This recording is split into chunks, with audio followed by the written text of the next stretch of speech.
Welcome back. I have 10 more words from the book Vocabulary Power 2. This is chapter 23. I'm actually going to do things a little different this week and start with the final word and work up to word number 1. So we're starting with word number 10 on the list.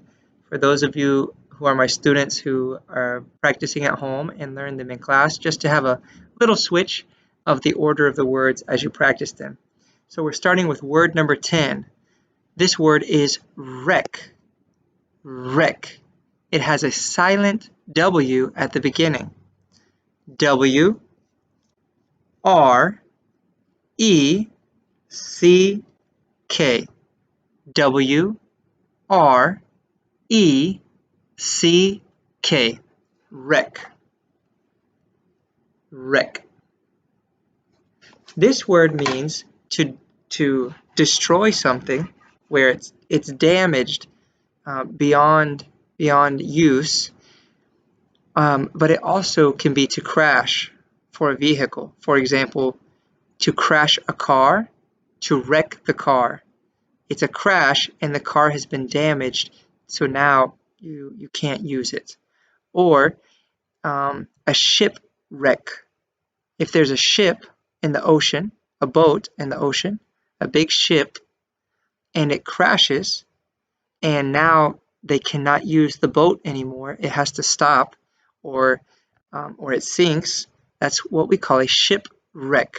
So it has been damaged beyond repair at that moment. The next word, number 9 on this list, sweat. Sweat. Sweat. S-W-E-A-T. S-W-E-A-T. Sweat. Sweat. Sweat. Okay.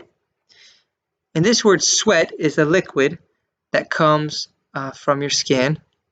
Okay, when you're hot or exercising a lot, or nervous, when some people are nervous, they sweat, or when they're sick, they have a fever. Sometimes people sweat a lot. Sweat can be the verb. It also can be the noun. The liquid coming out of your body, out of your skin, the name of that liquid is sweat. The verb is also sweat, to sweat. All right. Number 8, this word is sting. Sting. S-T-I-N-G. S-T-I-N-G. Sting. Sting. This is the name of a singer in English. Also the name of some other characters that in different ways you might see this name used as a name for different people, but not a normal name, usually for an artist or something like that. They are a musical artist, and there's a wrestler, I think a wrestler that uses this as their name also. Sting. But what does the word mean as an actual normal word in English? A sting is a sharp pain, like when a bee buzzing and pop. They use their tail, the little thorn at the end of their tail, to sting you. It's a sharp pain, okay? Very quick pain that hurts.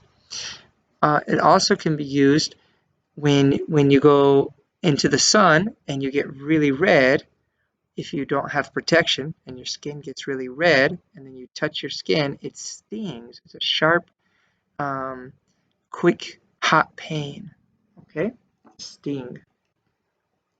Next, number 7, represent. Represent. Represent. R-E-P-R-E-S-E-N-T.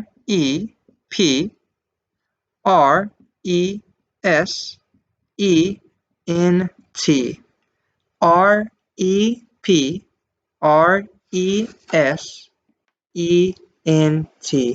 Represent. Represent. To represent is to be a sign or a symbol for someone or something in the place of them. For example, the word apple, the letters A-P-P-L-E represent the object apple, the red fruit. When you see the letters A-P-P-L-E, we know that that word is not something, is not the same as eating the real red fruit, but it represents that object in the place of it for that moment, okay? Or imagine you have a meeting for your work, and your boss cannot go to the meeting, and she asks you to go in her place to represent her, to be a symbol or a sign, or to speak for her because she's not there. Another example. This next word, number 6, pale. Pale. Pale. P-A-L-E. P-A-L-E. Pale. Pale. This is a very light color. So it could be white or another color like blue. You could have a pale blue, which is a blue color that is so light, it's between blue and white. Or pale purple.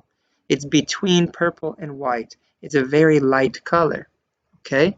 Also, when people are sick, sometimes their skin becomes so white, they look pale, that their skin becomes a very light color from being sick. And you could say that if a person is sick or scared, say, oh, they look pale. If they're sick or scared, you could say, wow, they look pale. The normal color in their skin is fading. It's fading, okay? With different skin colors, that can happen. It becomes a lighter color, and you say, oh, it's not their normal color. What happened? Nuisance. Nuisance. N-U-I-S-A-N-C-E.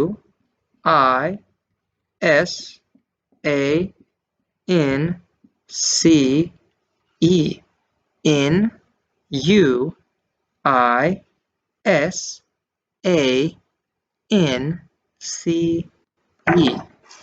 Nuisance. A nuisance is a person or thing that bothers you, something that you don't like, and it annoys you, and you don't like it, you don't want it, okay?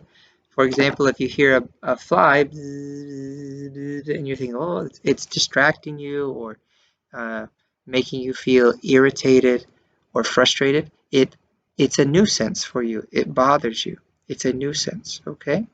Or imagine you have a pain, a stinging pain, and it's really bothering you and makes you feel frustrated or agitated or irritated. You would say that is a nuisance, okay? Next word, ladder. Ladder. L-A-T-T-E-R. Ladder. Now, this is not the same as the ladder that you use to climb, to go up. Okay, that's another word in English, ladder, of course. Going up, up, up, up, up, up. This word ladder, ladder, is a word that means the second in a list of options. So not the first, the latter. Not the former, the latter. Okay, like the word later. And notice this word has two T's. You might hear people pronounce it as latter, latter, latter, but it's common in the United States to pronounce it as latter because of the T and the D switching sounds very often in English in the United States. All right. Now, how might we use this word? Imagine you said, let's say, Leonardo da Vinci in the first part of his life studied with masters of painting and master sculptors. In the latter part of his life, he was a master and an inventor, a painter, a sculptor, mathematician. So you would be talking about the first part of his life and the latter part, the second big part of his life. The latter part, the later part. Now, you also can use it when you give two options, okay? Imagine you say, well, today we could have pizza or we could have tacos. The first option is easier. The second option is more delicious. The latter is more delicious. The second of those options, the latter, is more delicious. Okay? And word number 3 in this list, corporation, corporation, corporation, C-O-R-P-O-R-A-T-I-O-N.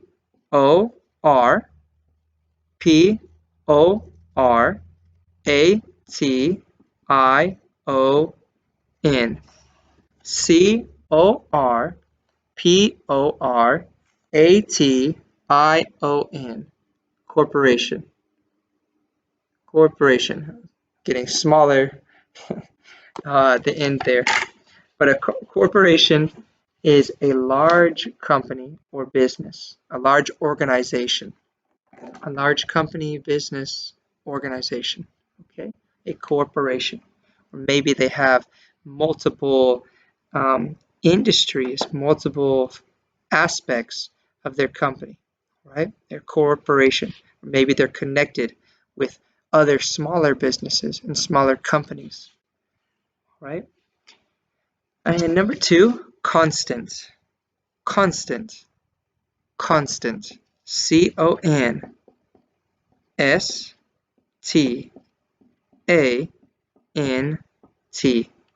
C-O-N-S-T-A-N-T. Constant. Constant.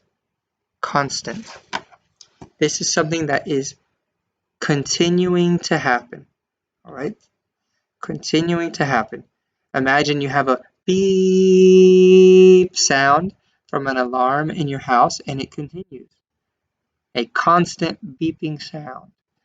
Or imagine with your children, you could say they are a constant source of happiness in your life, because every time you think about your children or see your children or look at a picture or video of your children, you think, wow, it makes you so happy.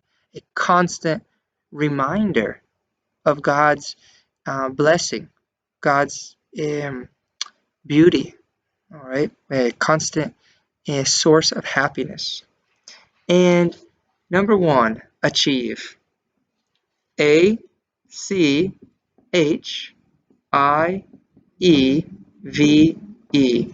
A-C-H-I-E-V-E.